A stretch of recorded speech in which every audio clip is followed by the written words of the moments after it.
बहुत समय पहले की बात है। बिलासपुर नाम का एक सुंदर राज्य था। वहां की रानी का नाम रानी सुरभि था। रानी बहुत ही दयालु, न्यायप्रिय और समझदार थीं। उनके राज्य में हर कोई सुखी था।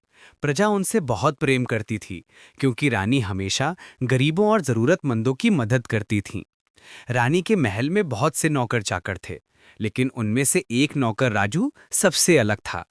राजू गरीब परिवार से था, पर दिल का बहुत साफ और ईमानदार था। वो हमेशा मुस्कुराकर काम करता और किसी भी काम में आलस नहीं करता था।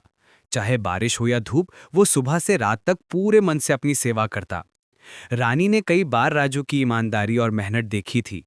एक दिन उन्होंने अपने मंत्री से कहा, मंत्री जी, इस महल में बहुत लोग काम करते हैं, पर राजू जैसा सच्चा और लगनशील मैंने कोई नहीं देखा। मंत्री मुस्कुराकर बोले, महारानी, ये सच है।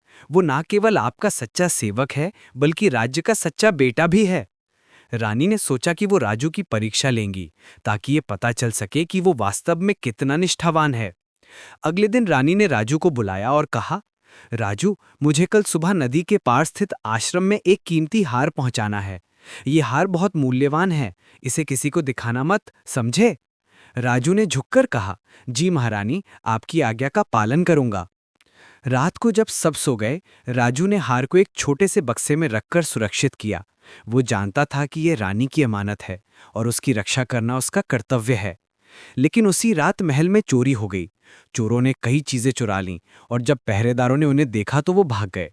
अगले दिन सुबह जब गिनती हुई तो सब ठीक था, पर रानी का वो बक्सा गायब था जिसमें हार रखा था। राजू परेशान हो गया। वो पूरे महल में ढूंढने लगा। तभी मंत्री ने देखा कि राजू बहुत बेचैन है। उन्होंने कहा, राजू, क्या बात है, तू इतना घबराया हुआ क्यों है? राजू ने सच्चाई बता दी।